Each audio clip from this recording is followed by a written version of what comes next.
अब हम थोड़ा सा गंभीरता की तरफ बढ़ते हैं, थोड़ा कविता की तरफ बढ़ते हैं, गीत की तरफ बढ़ते हैं, गजल की तरफ बढ़ते हैं, क्योंकि एक शख्स हमारे बीच में है जो कि कलम का जादूगर है, जो शब्दों को जिस तरह से बांधता गीत के रूप में, और कोई भी जब काव्य क्षेत्र में कोई घटना होती है तो उनका मन द्रवित होता है और वो उसके ऊपर विरोध भी करते हैं, अपनी बात भी रखते हैं और बड़ा सुंदर लिखते हैं। मित्रों, किसी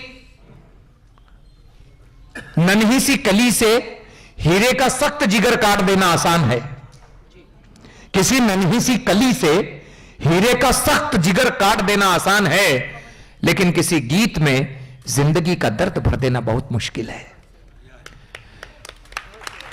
किसी सुलगते हुए शोले को रेशम की डोरी में बांधकर लट्टू की तरह घुमाना आसान हो सकता है, लेकिन किसी की आंखों में आए हुए आंसुओं को पोंछकर उसके होठों पे तबस्सुम सजा देना बहुत मुश्किल होता है। इस मुश्किल को आसान करता है शायर, कवि, जो मोहब्बत की बात करता है, जो प्यार की बात करता है। एक लड़की ने एक बुजुर्ग से पूछा कि आज के दौर में सच्चा प्यार किसी को नसीब नहीं होता है, इसकी हकीकत क्या है। लड़की ने बुजुर्ग से पूछा कि आज के दौर में इंसान को सच्चा प्यार नसीब नहीं होता है, इसकी हकीकत क्या है। बुजुर्ग ने कहा, फूलों के बगीचे में जाओ, एक फूल तोड़ के लेके आओ, जो सबसे खूबसूरत हो उस फूल को तोड़ के लेके आओ। लड़की दूसरे दिन आई बुजुर्ग के पास और बोली, मैं फूलों के बगीचे में फूलों को देखती हुई गई थी, एक बहुत ही खूबसूरत फूल नजर आया, लेकिन मैं उससे बेहतर की तलाश में और आगे निकल गई, लेकिन उससे प्यारा फूल नहीं मिला। मैं वापस पलट कर आई, देखा तो फूल कोई और तोड़ चुका था। बुजुर्ग ने कहा, बस यही प्यार की हकीकत है कि जो सामने होता है हम उसकी कदर नहीं करते, और जब लौट के आते तो वो भी जा चुका होता है। इसीलिए सच्चा प्यार सबको नसीब नहीं होता है। ऐसी बातों से आपका दिल लुभाने वाले, गजल कहने वाले, गीत कहने वाले और गीतों में जिंदगी के दर्द को भरने वाले एक शख्स से हुजूर मैं आपको लेके चलता हूं, इन शब्दों के साथ कि इधर देखा, उधर देखा, यहां देखा, वहां देखा, जहां देखा उसे ढूंढा, उसे पाने को जहां देखा, खबर न मिल सकी उसकी, इन्हें पूछा उन्हें पूछा, चमन देखा, कली देखी, गली देखी, मकान देखा। अरे देखने को तो सब देखा, मगर देखा तो क्या देखा, वफा जिससे निभाई थी उसी को बेवफा देखा। मेरी मुराद पवन तिवारी आए और आपके सामने कविता प्रस्तुत करें। कविता का सही आनंद लो, भरपूर तालियों से पवन तिवारी को नवाजें। शुक्रिया। अग्निशिखा मंच को, अलका जी को धन्यवाद देता हूं कि इतने सारे दिग्गजों के बीच इस बालक को आमंत्रित किया। और अभी आप सुन रहे थे हास्य। आपको पता कि हंसने के बाद व्यक्ति को विराम चाहिए, विराम के बाद क्या होता है, चिंतन। तो अब चिंतन का समय आया है। कविता जो है वो मनोरंजन के साथ मनोरंजन देती है। कविता आपको जो है सोचने के लिए मजबूर करती है, आपको आह्लादित भी करती है, आपको विचार भी देती है। इसीलिए कविता बाकी मनोरंजन के साधनों से अलग होती है। तो आइए, बगैर किसी भूमिका के, समय बहुत हो गया है और मेरे बड़े कवि तमाम बाकी हैं, 11:15 बज गए हैं, तो मैं बगैर किसी भूमिका के आरंभ करता हूँ। हमारे यहाँ कोई शुभ काम करते हैं तो पहले इष्ट को याद करते हैं, तो मैं अपने इष्ट को याद करता हूं 4 पंक्तियों से और फिर आपको कविता की तरफ ले चलूंगा। स्वागत है पवन जी। कविता, गीत, गजल, कहानी, कविता, गीत, गजल, कहानी, तुमने सुनो तो सब पानी पानी, आवो नाथ करूं आरंभ में, आवो नाथ करूं आरंभ में, तुम्हारी कृपा से हमारी रवानी, तुम्हारी कृपा से हमारी रवानी। क्या बात? अब मैं अपने इष्ट को आमंत्रित करने के बाद एक सीधे सीधे बगैर किसी भूमिका के गीत आरंभ करता हूं।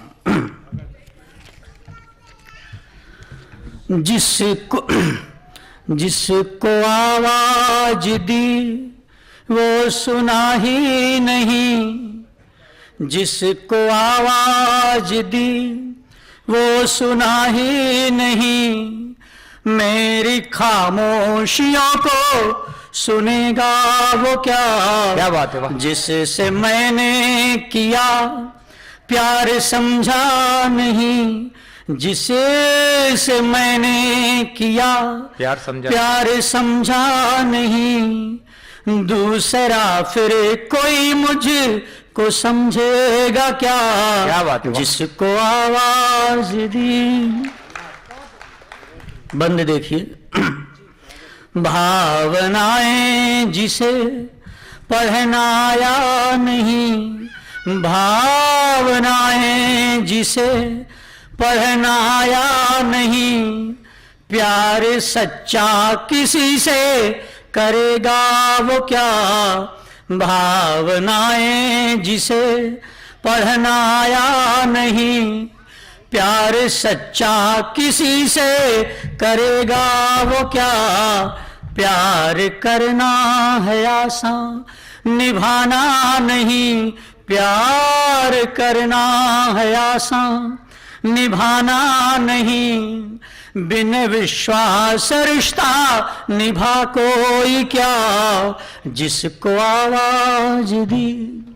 और बंद देखिए, तन की चाहत हवस प्यार है ही नहीं, तन की चाहत हवस प्यार है ही नहीं, तन की चाहत कभी प्यार समझा है क्या, रूह तक फिर पहुंचना भी आसान नहीं, रूह तक फिर पहुंचना भी आसान नहीं, बिन समर्पण किसी को मिला प्यार क्या, जिसको आवाज दी। और आखिरी बंद जिसके लिए पूरा गीत लिखा, प्रेम क्या है, सच्चा प्रेम क्या है। एक शब्द आएगा भी, भार्या। भार्या माने होता है पत्नी, और कृष्ण की पत्नी थी रुक्मिणी। अब इसको ध्यान में रखिए और ये बंद सुनिए। हो समर्पण तो कुछ भी असंभव नहीं, हो समर्पण तो कुछ भी असंभव नहीं, है समर्पण के अधीन भी देवता, हो समर्पण तो कुछ भी असंभव नहीं, है समर्पण के अधीन भी देवता, कृष्ण की भार्या रुक्मिणी है तो क्या, कृष्ण की भार्या रुक्मिणी है तो क्या, जग में राधे किशन की है धूम सदा, जिसको आवाज दी। मित्रों, समय बहुत हो गया है और मैं चाहता हूं कि एक गजल सुनाऊं और अपना स्थान लूं, क्योंकि बहुत सारे लोग बाकी हैं और समय कम बचा है। सुनाना तो मैं बहुत कुछ चाह रहा था, लेकिन कहते हैं ना कि चावल का, वो कहते हैं कि जब भात पकता है तो एक चावल देखकर आप समझ जाते हैं। तो मुझे लगता है कि मेरी परीक्षा में पास हूं कि नहीं, यह गजल आपको बताएगी, मुझ तक ले आएगी या मुझे आप तक ले जाएगी। और यहाँ कुछ वैज्ञानिक भी आए हैं, सुरेश जी आए थे, मैं उनको ये समर्पित करता हूँ समान। तमाम जो वैज्ञानिक आए हैं जो हमारे देश के विकास में, उत्थान में करते हैं, मैं बगैर किसी भूमिका के मतला पेश करता हूँ। दिल के वे मामलात को करने नहीं देते। हमारे भाई रहबर हुसैन आए थे, उनको भी ये बहुत पसंद है। दिल के वे मामलात को करने नहीं देते, कहते हैं खुश रहो मगर रहने नहीं देते। समझ में नहीं आया, मैं ही आप तक नहीं पहुंचा। आप लोगों की तालियां उतनी ही बज रही हैं जितनी सच्चाई बची है। चलिए, आपकी सच्चाई को प्रणाम करता हूं और शेर हाजिर करता हूं।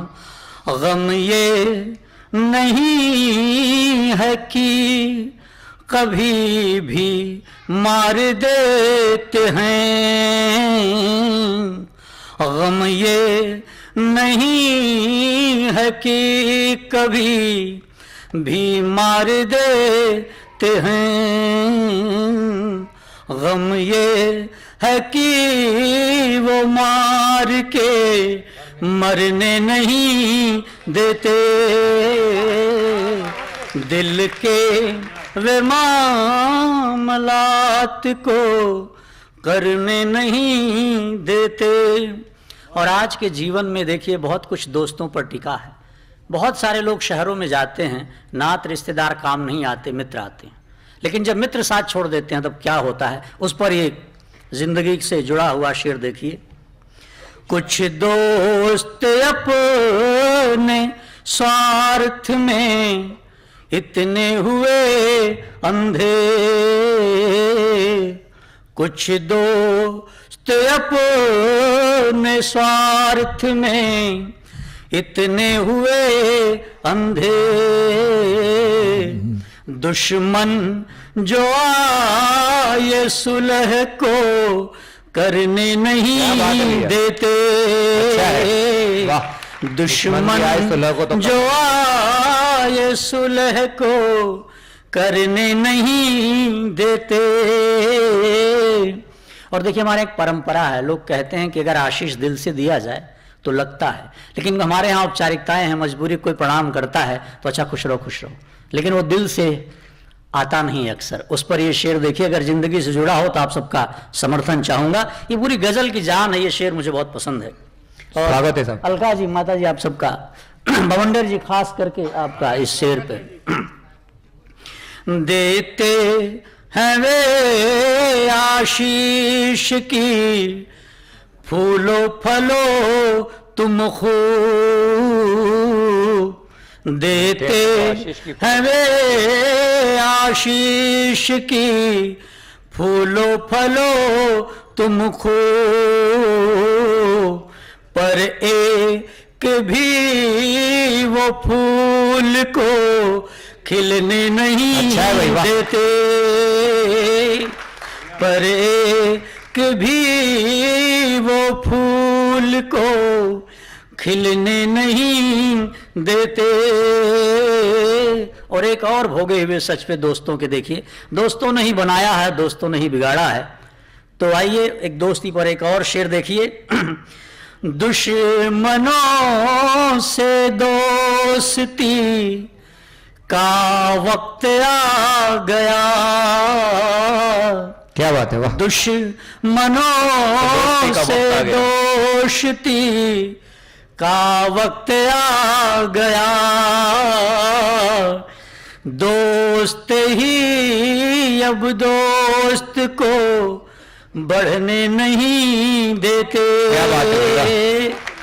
कि दोस्त ही अब दोस्त को बढ़ने नहीं देते।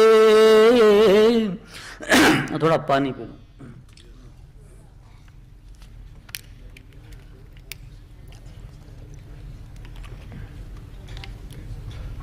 और एक मक्ते का शेर, मेरी विदाई का शेर आपको अच्छा लगे तो मुझे आशीर्वाद दीजिएगा। इसमें सबसे छोटा हूँ, सारे बड़े कवि हैं, संजय यहाँ से हैं लेकिन वो कविता में मुझसे बड़े हैं, ऐसा मैं मानता हूँ। तो सब मुझसे बड़े, तो इस छोटे बालक को आशीष दीजिए और विदा करिए। ये मक्ते का शेर देखिए। ज्यादा भी नहीं ठीक पवन दोस्ती में प्यार, ज्यादा भी नहीं ठीक पवन दोस्ती में प्यार, दोस्ती में प्यार, लग जा ये अगर आग तो बुझने नहीं देते, अच्छा है भाई। दिल के वे मामलात को करने नहीं देते, कहते हैं खुश रहो मगर रहने नहीं देते। क्या बात है, वाह। आपने अपने सुना, आप सबका अभिवादन, आप सबका स्वागत, सबको प्रणाम करता हूं। और मैं चाहता हूं कि मेरे जो अग्रज कवि आए उनके उत्साहवर्धन के लिए तालियां बजाएं। आप सबको प्रणाम, नमस्कार, बहुत बहुत धन्यवाद भाई पवन जी। और